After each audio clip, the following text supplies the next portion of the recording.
Olá galerinha, tudo bem? Sou o professor Melk de Física e hoje a gente vai ver o tópico movimento circular parte 2. Tranquilos? Vamos analisar a continuação do movimento circular que a gente parou no tópico passado, tá? Vamos lá. Primeira coisa que a gente tem no movimento circular, uma das principais características que a gente vai ter é o deslocamento linear, tá? Linear porque a gente vai se referir ao movimento uniforme. Tá? E esse movimento uniforme que a gente viu lá no começo, tá, do MRU, movimento retilíneo uniforme, é o deslocamento. Esse deslocamento vai ser dado por quem? Vai ser dado em função do comprimento da circunferência em função do raio. Então a circunferência, a gente vai pegar a fórmula da circunferência, que é 2πr, e a circunferência que nós encontrarmos vai ser substituída por ΔS, que é deslocamento. Esse deslocamento sofrido é quem vai auxiliar a gente a calcular o deslocamento linear. Portanto, ΔS vai ser a mesma coisa que circunferência, ou seja, o deslocamento linear percorrido. Se eu pegar o círculo em forma de circunferência e abrir ele, tá? Eu pego o círculo e abro ele, vai virar uma linha. Essa linha a gente chama-se de deslocamento linear, ou seja, que foi por onde ele passou, o percurso. Um exemplo prático para isso seria a roda do carro. O carro ele tem um deslocamento linear, mas a roda do carro tem um deslocamento circular. Como que eu vou colocar isso em forma prática? O quanto a roda, tá, teve de deslocamento? Aí a gente substitui aqui. Pego o raio da roda, substituo na equação. Esse π eu posso substituir por 3,14, tá? E aí eu encontro o quanto que a gente teve de deslocamento efetivo feito pela roda. Beleza? Continuando, a gente tem velocidade linear. Então, como que é a velocidade linear? Aqui a gente vai ter a velocidade linear em função do movimento retilíneo uniforme. Lá a gente viu que velocidade era ΔS por ΔT, tá? Então, substituindo, esse ΔS vai ser quem?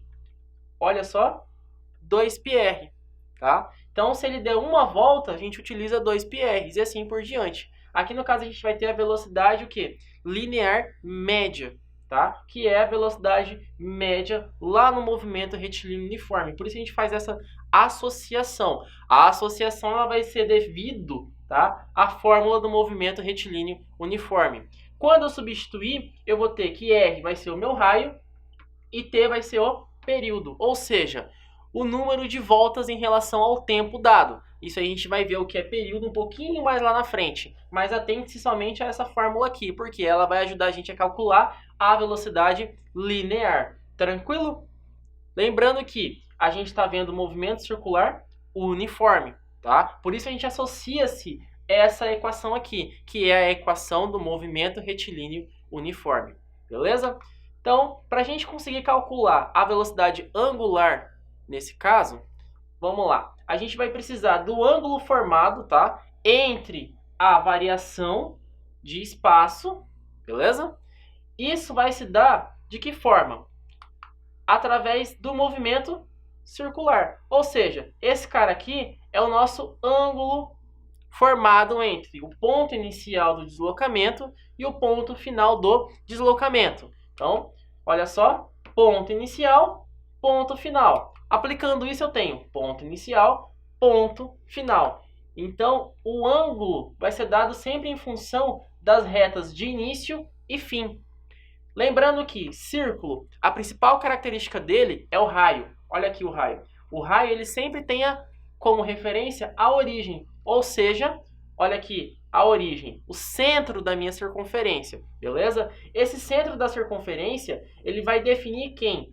Qual foi a quantidade, ou seja, a parcela de movimento circular que a gente teve. Então aqui a gente teve uma parcela, tá, de que eu chamo de, nesse caso, de θ, que é o ângulo referente ao movimento, tá, da minha trajetória circular. Então, finalmente, para a gente conseguir calcular isso, eu vou ter que, olha só, o deslocamento efetivo, ou seja, delta ômega, nesse caso aqui, vai ser dada em função de quem? Do ângulo percorrido em função do tempo. E aí eu vou encontrar quem? Não vai ser a velocidade linear, mas sim a velocidade angular, beleza? Então a gente troca o ΔS, que foi o espaço percorrido em uma linha reta, por angular.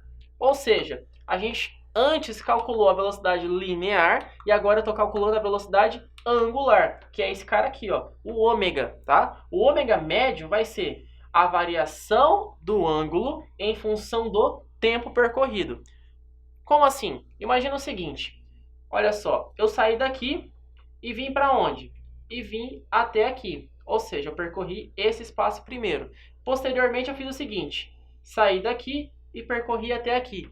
Depois eu voltei de novo aqui, tá? Então o que eu vou ter que fazer? Final menos inicial, onde eu vou gerar somente esse movimento angular. Ou seja, essa aqui é a minha variação, final menos inicial, tá? Final menos inicial. Por quê? Porque variação a gente calcula com o delta. Então a variação do ângulo percorrido, ou seja, a velocidade angular, dividido pelo tempo. Isso vai me gerar quem?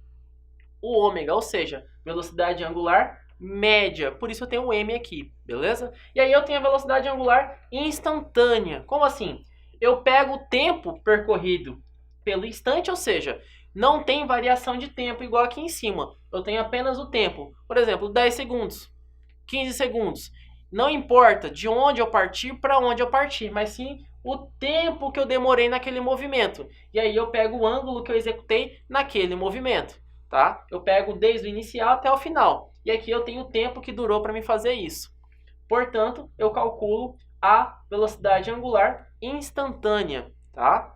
Continuando, a gente tem a aceleração angular. A gente vai pegar a mesma coisa. A gente estava calculando aqui, ó, velocidade angular. Agora a gente vai pegar o quê? A aceleração angular. Lembrando que a aceleração média, lá no movimento retilíneo uniformemente variado, eu tinha aceleração média é igual ΔV por ΔT. Aqui eu vou ter delta ômega, que é a minha variação, ou seja, velocidade angular, dividido pela variação de tempo. Eu encontro quem? A aceleração angular. E aí eu faço uma associação em relação a quem? A aceleração média, tá? Lá no movimento de uniformemente variado, ou seja, MRUV. Encontro quem? Que por associação eu tenho ΔV é igual ômega 2 menos ômega 1, ou seja, velocidade angular final menos velocidade angular inicial, tempo final menos tempo inicial, beleza?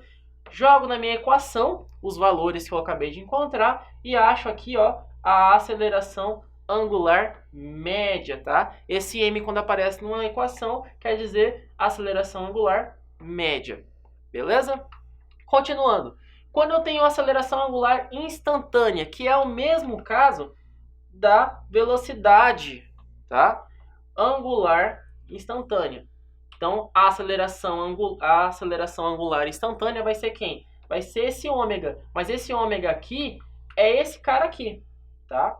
Esse ômega é esse ômega aqui. Ou seja, eu vou substituir aqui a velocidade angular instantânea pelo tempo que demorou aquele cara. E aí eu acho a aceleração instantânea, beleza? Aceleração angular instantânea. Então, pessoal, hoje a gente viu mais algumas características do movimento circular uniforme. A gente viu uma da principal característica do movimento circular uniformemente variado, que é a aceleração angular, e a velocidade angular, para a gente conseguir trabalhar algumas características do movimento circular, beleza? Por hoje é só, aguardo vocês no próximo tópico e até mais!